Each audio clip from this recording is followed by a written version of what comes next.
Hey guys, and welcome back to this channel. In this video, I'm going to be showing you guys how you can favorite hashtags on the Snack Video app. So click on a hashtag you want to favorite, for instance this one, Home Cafe.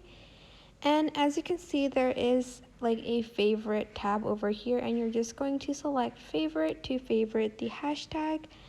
And you can also go back and search for a hashtag. For instance, you go and click the search button and search for the hashtag like dessert, something like dessert, and search and go to hashtag, and you can click on the hashtag and favorite it, and you can find the favorited hashtag on your profile. So go to your profile page, go to your favorites tab right here, and go to